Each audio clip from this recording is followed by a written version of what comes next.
Hi hello నమస్తే welcome to Sai మనూస్ channel. First items చెప్తాను, తర్వాత ప్రాసెస్ లోకి వెళ్దాము. పుదీనా, కొత్తిమీర, 2 మీడియం సైజ్ ఆనియన్స్, 2 పచ్చిమిర్చి, ఒక పెద్ద size tomato, ginger garlic paste కోసం అల్లం వెల్లుల్లి తీసుకోవాలి. ఒక హాఫ్ కేజీ లేదా 500 గ్రామ్స్ చికెన్ తీసుకోవాలి. ఇప్పుడు స్టవ్ ఆన్ చేసి ఐరన్ కడాయి పెట్టేసుకొని సరిపడా ఆయిల్ పోసుకోవాలి. ఆయిల్ హీట్ ఎక్కిన తర్వాత 2 లవంగాలు, కొంచెం దాల్చిన చెక్క, ఆనియన్స్, పచ్చిమిర్చి, సరిపడా సాల్ట్, పసుపు వేసుకొని మంచిగా కలుపుకోవాలి. ఇక్కడ సాల్ట్ ఎందుకు వేస్తామంటే మనము ఆనియన్స్ అనేవి తొందరగా ఉడకడం కోసం వేస్తాము.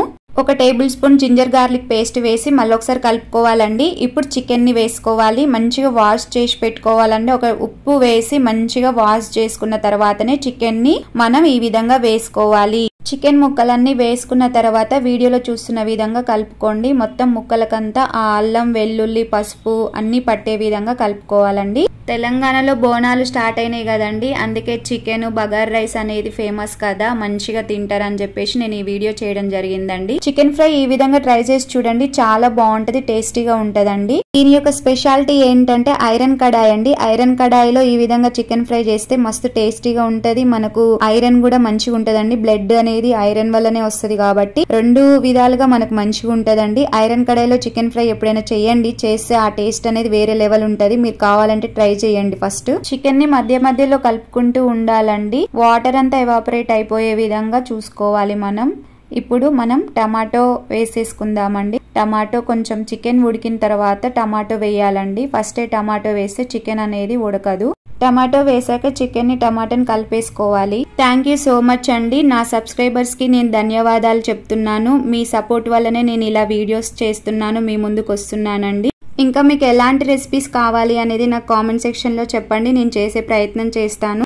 నేను ఎలక్ట్రిక్ రైస్ కుక్కర్ లో కోకోనట్ ఆయిల్ ఎలా ప్రిపేర్ చేయాలి అనేది వీడియో చేసి పెట్టానండి. ఎవరైనా చూడని వాళ్ళు ఉంటే ఆ వీడియో చూడాలి అనుకుంటే డిస్క్రిప్షన్ లో లింక్ ఇస్తాను, చూసేయండి. ఇప్పుడు చికెన్ అండ్ టమాటాలు ఉడికిపోయాయండి. ఉడికిన తర్వాత మనము ఇక్కడ ఏం చేస్తామంటే కారం అనేది వేసుకోవాలండి. కారం అనేది నేను మొత్తం 4 టేబుల్ స్పూన్స్ వాడతానండి. ప్రజెంట్ అయితే ఇప్పుడు ఇక్కడ ఈ చికెన్ మంచిగా ఇట్లా ఈ విధంగా వీడియోలో చూస్తున్న విధంగా ఉడికిన తర్వాత ఒక 2 టేబుల్ స్పూన్ల కారం వేసుకోవాలి.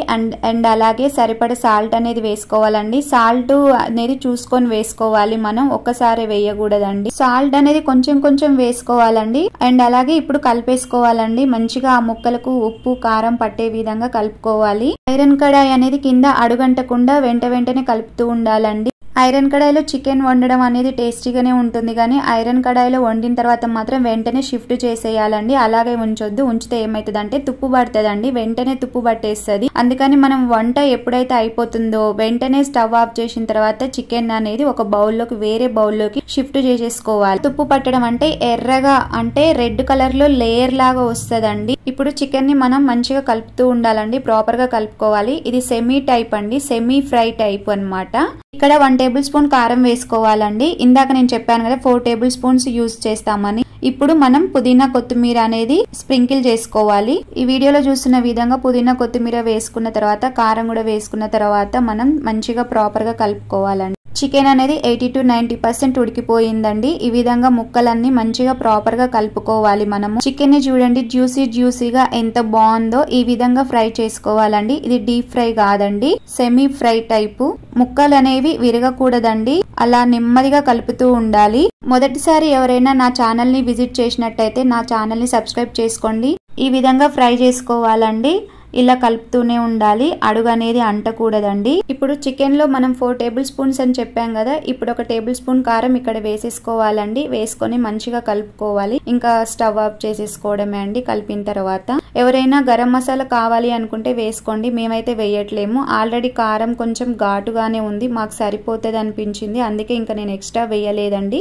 గరం మసాలా సింపుల్ గా ఎలా తయారు చేసుకోవాలనేది చెప్తాను. ఫస్ట్ చెక్క, లవంగాలు అండ్ ధనియాలు ఈ 3 తీసుకొని కొంచెం బ్రౌన్ కలర్ వచ్చే విధంగా ఫ్రై చేసుకోవాలి. చల్లారిన తర్వాత ఇవి మిక్సీలో వేసుకొని గ్రైండ్ చేసుకోవాలి, లేదా రోల్ ఉంటే రోట్లో రుబ్బేసుకోవాలండి. దాన్ని మనం ఈ చికెన్ మీద చల్లుకోవాలి. అప్పుడు ఈ చికెన్ అనేది కొంచెం ఇంకా ఘాటుగా ఉంటుందండి. ఘాటు వద్దు, మనకు స్పైసీగా ఓవర్గా వద్దు అనుకున్న వాళ్ళు వేసుకోని అవసరం లేదు. ఉండాలి అనుకుంటే మాత్రం స్పైసీగా వేసుకోవాలండి.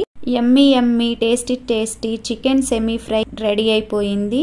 ఇప్పుడు టకటక బగారా రైస్ చేసేద్దామండి. 2 కప్స్ బాస్మతి రైస్ తీసుకోవాలి. చూడండి రైస్ అనేది ఈ విధంగా ఉండాలండి. ఒక 2 టైమ్స్ మంచిగా క్లీన్ చేసుకోవాలండి. వాటర్ తో వాష్ చేసుకున్న తర్వాత ఒక కప్పుకి 1.5 కప్పు వాటర్ చొప్పున 3 కప్స్ వాటర్ అనేది పోసుకొని నానబెట్టేసుకోవాలండి. ఒక పక్కకు పెట్టేసుకోవాలి. ఒక 30 మినిట్స్ మినిమం పెడితే చాలు. అట్లీస్ట్ 15 మినిట్స్ అన్న పెట్టాలండి బియ్యం అనేది నానడానికి. ఒక డాకా పెట్టేసుకొని ఆయిల్ పోసేసుకోవాలి సరిపడా. బిర్యానీ ఆకులు, మరాఠీ మొగ్గ, ఇలాయచి, లవంగాలు, రాతి పువ్వు, మిరియాలు, జాపత్రి, దాల్చిన చెక్క, షాజీరా ఇవన్నీ వేసుకొని ఫ్రై చేసుకోవాలండి 1 మినిట్. కొంచెం ఇలా ఫ్రై అయిన తర్వాత ఒక మీడియం సైజు ఉల్లిపాయ, ఒక పచ్చిమిర్చి కట్ చేసి వేసేసుకోవాలి. అండ్ అలాగే జింజర్ గార్లిక్ పేస్ట్ ఒక టేబుల్ స్పూన్ వేసేసుకొని మంచి కలుపుకోవాలండి. ఇలా కొంచెం ఉడికిన తర్వాత ఇప్పుడు పుదీనా, కొత్తిమీర వేసేసుకోవాలండి. వేసుకున్న తర్వాత మళ్ళీ ఒకసారి కలిపేసుకోవాలి. రైస్ అనేది ఎక్కువ సార్లు కడగకూడదండి. ఒక 1 టైం 2 టైమ్స్ అలా కడిగితే సరిపోతుంది. చిటికెడంతా గరం మసాలా వేసుకోవాలండి. ఎక్కువగా వేసుకోవద్దు, కొంచెం వేస్తే సరిపోతుంది. ఇప్పుడు నానబెట్టుకున్న రైస్ అనేది ఇందులోకి వేసేసుకోవాలండి. చూస్తున్నారు కదా వీడియోలో, ఈ విధంగా రైస్ అనేది వేసేసుకోవాలండి. ఒక 15 మినిట్స్ మినిమం నానబెట్టినా చాలండి. కుదిరితే 30 మినిట్స్ 1 అవర్ నానబెట్టుకోవచ్చు మనకు టైం ఉంటే. ఇప్పుడు రైస్ వేసిన వెంటనే ఒక 2 మినిట్స్ అట్లా ఫ్రై చేయండి. ఎందుకంటే రైస్ అనేది పొడి పొడిగా వస్తుందండి. ఈ విధంగా ఒక 2 మినిట్స్ ఫ్రై చేసిన తర్వాత వాటర్ అనేది పోసేయండి.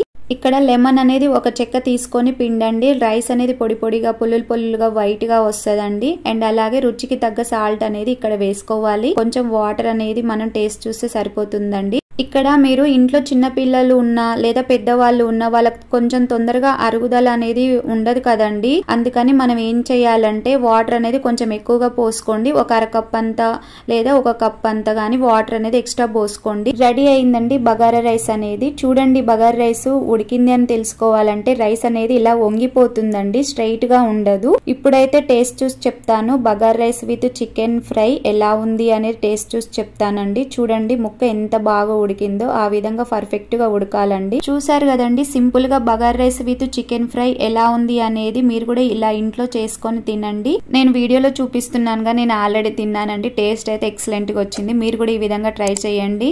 Thanks for watching. Subscribe to my channel.